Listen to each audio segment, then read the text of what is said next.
अभी कुछ दिन पहले मुझसे किसी ने पूछा जी कि आप एक सवाल का जवाब दें कि अगर दो जज़ीरे हों, एक जज़ीरे पे सिर्फ गे लोगों को जो हम जिन्स परस्त हैं उन्हें छोड़ दिया जाए और दूसरी तरफ जो स्ट्रेट लोग हैं जो मर्द औरतों की तरफ रुजू करते हैं उन्हें छोड़ दिया जाए, तो आप ये बताएं कि 200 साल बाद क्या होगा दोनों जज़ीरों का। तो मैंने कहा कि देखो यार कि जो गे कम्युनिटी होगी या चाहे वो लेस्बियन होंगी चाहे वो हम जिन्स परस्त जितने भी लोग होंगे, 200 साल बाद क्या होगा कि वहाँ पे कोई भी नहीं बचेगा, सारे ख़त्म हो जाएंगे क्योंकि मौत तो बरहक है, सबको आनी है।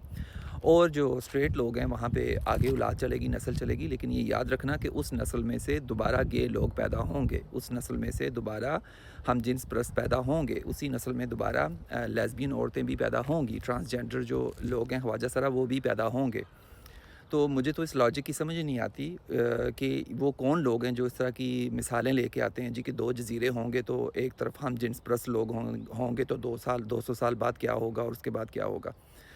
तो देखो यार, बात सिंपल सी है कि गे लोग जो हैं, ट्रांसजेंडर लोग जो हैं, लेस्बियन लोग जो हैं वो एग्जिस्ट करते हैं, ये भी कुदरत के बनाए हुए इंसान हैं। जैसे कुदरत की हर इंसान दूसरे इंसान से मुख्तलिफ है, हर लिहाज से मुख्तलिफ है, इसी तरह सेक्चुअलिटीज़ भी मुख्तलिफ हैं।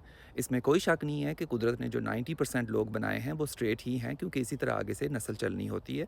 लेकिन जो बाकी 10% हैं उनका भी एक अहम रोल है सोसाइटी में, उनकी भी एक अहमियत है सोसाइटी में, वो बिल्कुल आपके बराबर हैं, शायद किसी बहुत सारी सूरतों में आपसे बेहतर हैं, सॉरी टू से, माजरत के साथ, आपसे भी बेहतर हैं स्ट्रेट मर्दों की बनस्बत, और स्ट्रेट औरतों की बनस्बत लेस्बियन औरतें बेहतर हैं। तो ये जज़ीरे वाली बात पे मैं दोबारा आऊँगा कि बड़ी मुझे हैरत होती है कि ऐसी अजीब-अजीब चीज़ें उठा के लेके आते हैं बाज़ लोग, सिर्फ़ ना ये बात मानने के लिए कि यार सिंपल सी बात है, गे चाहे लोग हैं, चाहे ट्रांसजेंडर लोग हैं या लेस्बियन लोग हैं, वो जानबूझ के गे, लेस्बियन, ट्रांसजेंडर नहीं बनते, कोई भी जानबूझ के नहीं बनता, क्योंकि आप लोगों के पास बहुत ज़्यादा सहूलियात हैं स्ट्रेट लोगों के पास। कोई बेचारा पागल ही होगा कि इतनी ज़ोर लगाएगा इस बात पे कि नहीं, नहीं, नहीं, मैंने गे ही बनना है। और आप मर्दों के साथ ऐसा कुछ छनकना लगा नहीं हुआ कि हम जानबूझ के गे बनेंगे, कि हाय हमें मर्द इतने पसंद हैं कि इनके ये तो शहज़ादे गुलफ़ाम, इनके बगैर ज़िंदगी गुजारना नामुमकिन है। तो कोई भी गे नहीं बनेगा। समझी है बात? समझे आप बात?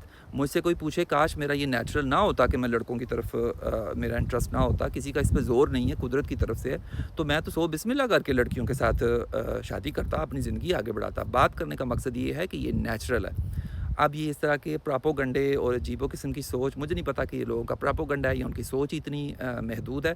प्लीज़ इन सोचों से बाहर निकलें, क्योंकि कल को आपके बच्चों में से भी कोई गे हो सकता है, आपके बच्चों में कोई ट्रांसजेंडर हो सकता है। अगर आप अपने घर का माहौल ये रखेंगे कि जी नहीं ये नेचुरल नहीं है, तो जज़ीरे में लोग क्या करेंगे, वहाँ होंगे तो हम क्या करेंगे, तो नस्ल दर नस्ल आप तबाही करेंगे। और ऑलरेडी आपकी मेंटल हेल्थ क्राइसिस तो मैं क्या बताऊँ किस हद तक पहुँची हुई है।